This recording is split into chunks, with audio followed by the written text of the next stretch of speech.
Good evening, dear listener. Tonight, I invite you to let go of the day's weight and step into a world of quiet rain, gentle firelight, and the comfort of stillness. This is the story of the house at the edge of the rain. A tale not of urgency, but of rest. Not of noise, but of silence. Imagine yourself walking down a rain-soaked path.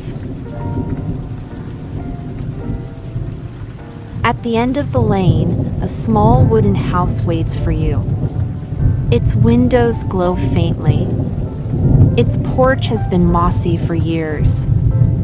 And yet, it feels like it has been waiting just for you. Inside, a fire crackles. The air smells of cedar and old books. Here, time slows. Here, you remember what it means to be still. As you listen, let the rain outside match your heartbeat. Let the fire warm your breath. And if your eyes grow heavy, allow the story to carry you towards sleep. Evelyn had been driving for hours. The road wound through forest after forest, each tree dark with rain. She had not planned this journey, at least, not in the way one plans for trains or calendars. It was more of a pull, a quiet tug at the edges of her spirit that told her she needed to leave the city, the phone calls, the endless brightness of screens. When the narrow lane appeared, half hidden by overgrown ivy, she turned without thinking. The lane led to a house. It stood at the edge of a clearing, its roof steep, its windows glowing faintly as if they remembered warmth, even though no smoke rose from the chimney. The rain slid down the wooden boards, and moss clung to the steps of the porch. Evelyn paused. She should have felt uneasy. Instead, she felt a strange calm, as though the house had been waiting for her. The key was under the mat, though she had never been here before. Her fingers closed around it, cool and heavy, as though it had been placed for her alone. Inside, the air was scented with cedar and old books. A fireplace waited with a neat stack of logs beside it. Candles sat half-burned on the mantel. It felt lived in, not by strangers, but by memory. Evelyn dropped her bag by the door and touched the nearest wooden chair. Smooth with years of use, it seemed to sigh under her hand. She struck a match and lit the fire. Soon, flames licked the logs, and the room bloomed with warmth. As she settled into the armchair, Evelyn listened. Outside, rain tapped steadily against the glass. Inside, the fire spoke in little snaps and murmurs. It was enough. She closed her eyes and let the fatigue seep out of her body. She did not notice, not at first, that the house was listening too. That night, Evelyn dreamed of voices. Not loud, not frightening, but soft, like pages being turned in another room. When she woke, the dream lingered, and she felt as though she had been spoken to, though no words remained in her memory. She wandered through the rooms. There were only three: the main hall with the fire, a kitchen with copper pans hung in neat rows, and a small bedroom with quilts folded at the foot of the bed. Everywhere she looked, the house seemed to be offering something. A kettle already filled with water. A book left open on a table. A quilt turned back as though inviting her to rest. She laughed softly. "All right," she said aloud. "I'll stay a while." Evelyn lit a candle and sat at the table. The book before her was filled with handwriting, careful, looping script. It was a journal. She read, "The rain comes again tonight. I do not mind it.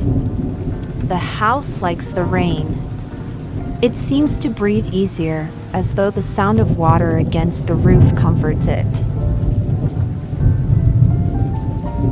Evelyn smiled. The words might have been her own. Night after night, she read the journal. Whoever had written it seemed to live in harmony with the house. They wrote of firewood stacked carefully, of mornings when mist curled over the stream, of evenings when the only light came from lanterns and the moon. The journal spoke of solitude, but not loneliness. Evelyn found herself slowing down. She rose with the gray light of dawn, walked through the dripping forest, listened to the stream's endless whisper.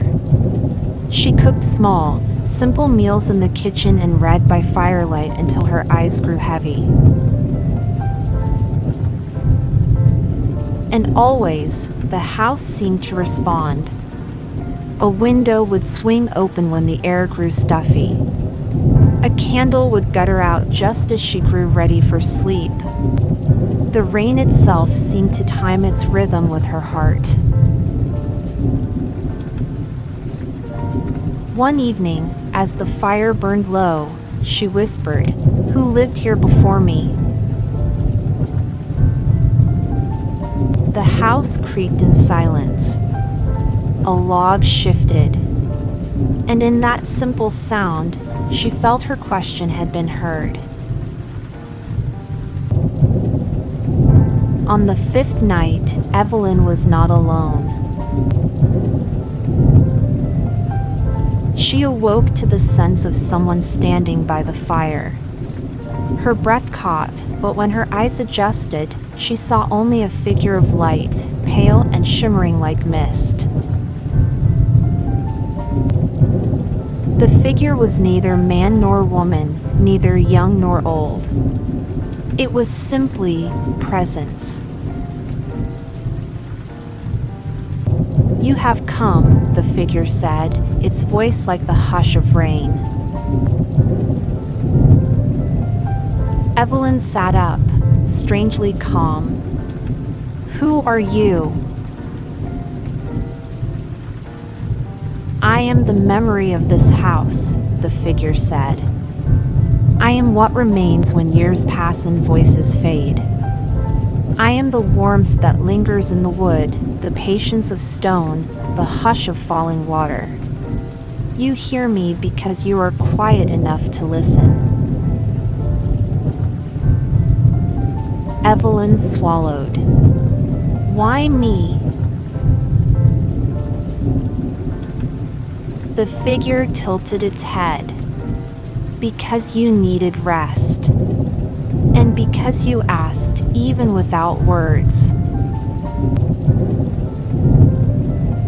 The figure moved closer, and the air grew warmer, like the glow of embers. "This place does not belong to time as you know it. Those who enter are given what they most need. Some need silence. Some need courage. You, the figure, paused. You need to remember what it feels like to be still. Evelyn felt tears slip down her cheeks. She had been rushing for so long, chasing deadlines, filling every silence with noise. She had forgotten stillness. "Will you stay?" the figure asked. She nodded. For a while.